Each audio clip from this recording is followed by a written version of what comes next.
Welcome to POV Builds. I'm your host Mike Butt. Today we're going to be building an AI gym. The motherboard I've selected is the MW50 SVO by Gigabyte. This one is a socket 2011-3, so that supports the E5 1600 and the 2600 series, both the V3s and the V4s.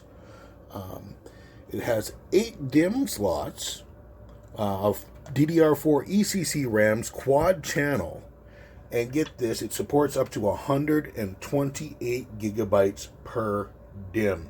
So I mean, 8 slots, 128 gigabytes per DIMM. That's like math. What would you do with a terabyte of RAM? I mean, that's awesome. As far as onboard storage goes, this board has 13 SATA ports. Look at all that. Look at all them. All those. And we got ones over here as well. 13 SATA ports. And a built-in Marvell controller. So, if you don't like the Marvell controller, it also does Intel RAID. I mean, you know, to each their own. But, I mean, 13 SATA ports. You get those 100 terabyte SSDs. You get 13 SATA ports.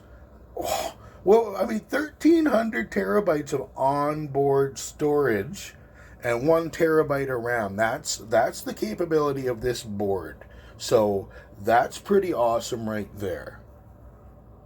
Okay, right here I got this little MSATA 500 gigabytes. I just screwed her in. Tried doing it one-handed. You didn't want to look at the footage of that. That wasn't too good.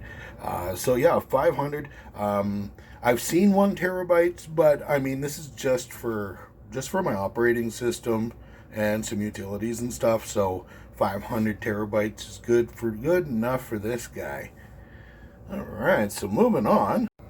All right, so we have 2 Gen 3 X16 PCIe's.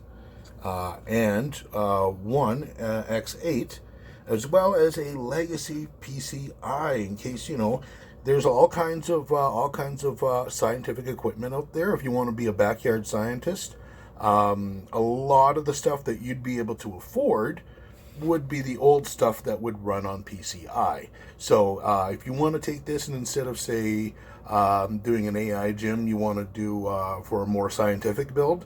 Like you want to do a backyard radio telescope. That's something I've always wanted to do. This would be the way to do it because the cards that can read a big full spectrum, like the equipments that can read a big full spectrum, those are ridiculously expensive, a lot more than a software-defined radio.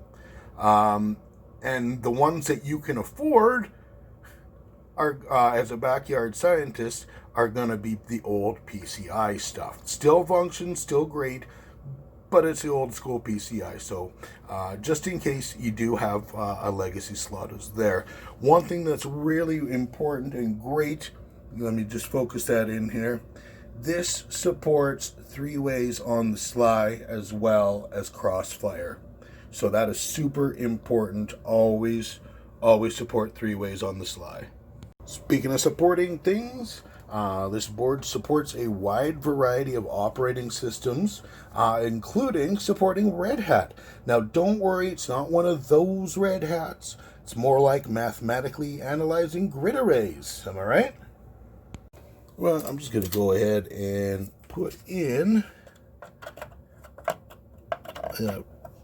4 sticks of 8 that I salvaged from my Z440. Now, it's very important that you consult the manual for the board to find out which DIMM slots you should populate, because it's not always the ones you think it's going to be. So don't just use your instinct. Don't go, oh, I built these 1,000 times. Don't write in and tell me I'm putting them in the wrong slots, because these are the slots that it works with. All right. So there you go. They're in. They're good. I have 32 gigabytes of RAM right now. All right. Now to go ahead and put in my graphics cards.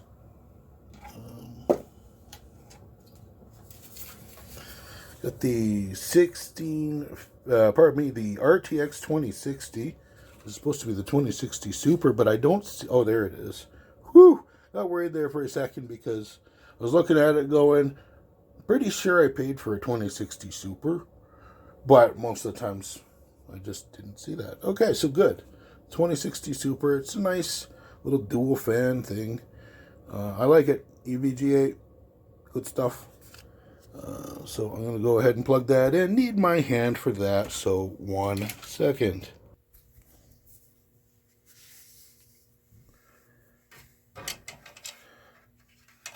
Now, normally, if you're having multiple cards, you're going to want the one with the fan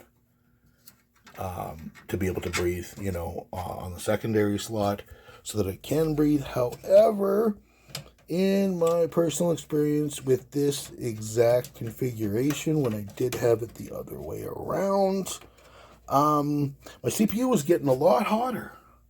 Much hotter than I liked it to.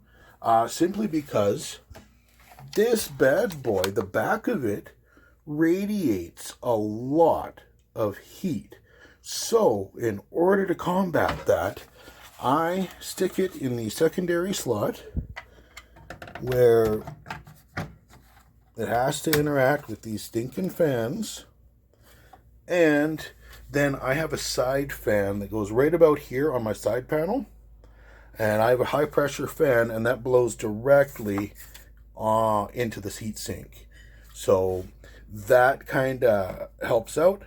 It acts as a buffer so that the heat radiates upwards. This is the bottom. Heat radiates upwards. Gets hit by this card. This card's already really awesome heat dissipation system. Takes over and kind of helps out with that. Whereas if I had this up here, my CPU gets hotter than I like. So it just works this way. It's not an everyday thing. And yes, I am going to need a passive cooler for here. I have one on order, but you know how the world is right now. You order something today, and it's going to take a while. It's totally understandable. So in the meantime, I don't have this running full tilt when I do have it running. I don't even have it running for any of my Boink experiments. I leave it off for a lot. But once I get that and I can stick it in there, I can unlock the full power of the card and use it to its full potential. Because a GeForce card and a Tesla, they work really well. So I'm liking that. They cooperate quite well right out of the gate. So I do highly recommend getting these old Teslas. They're a dime a dozen. If you're doing any kind of rendering, or even AI, like this is an AI gym, so I'm just spewing out some things that if you're not into AI, you can still use these things for all kinds of science. But I'm rambling now. I should probably just start clipping my stuff together. So, yeah, I'm pretty much done. I'm just going to flip her around, show you the back. I don't know if I mentioned this, but I'm salvaged my my CPU from my Z440.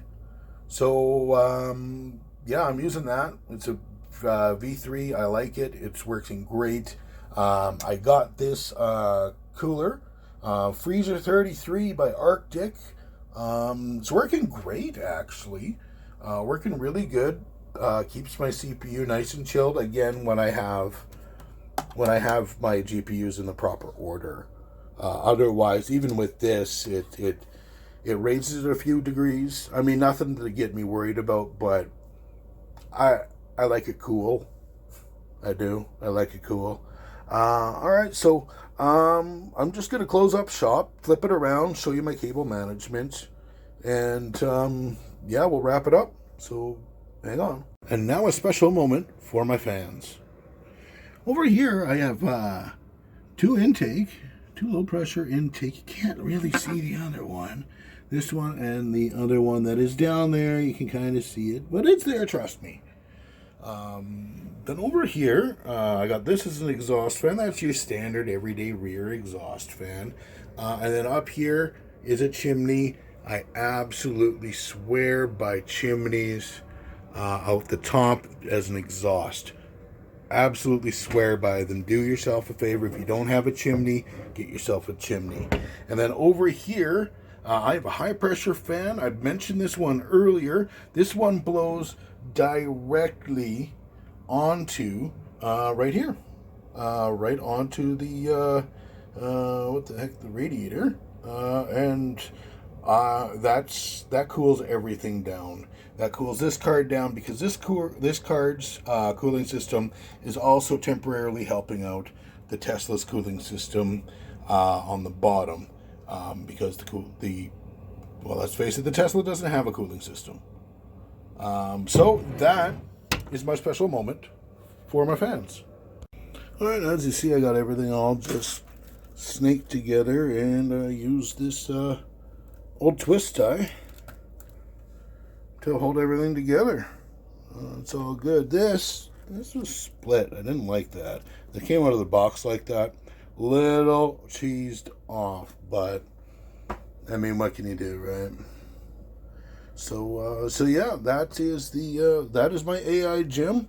Sorry it wasn't a from scratch build. That footage got lost.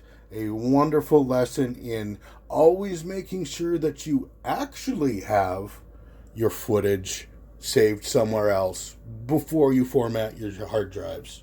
So switching operating systems, there's some danger there. So yeah, by the way, I switched to Linux just to give it a try. I'm gonna be doing some more Linux videos, just because there isn't a whole lot out there that's, lower level for the masses. Most of it's like, for people who already know what they're talking about. So I'd love to go out and tell you all about Linux in my next videos, and make it less scary for the uninitiated. So thanks for watching.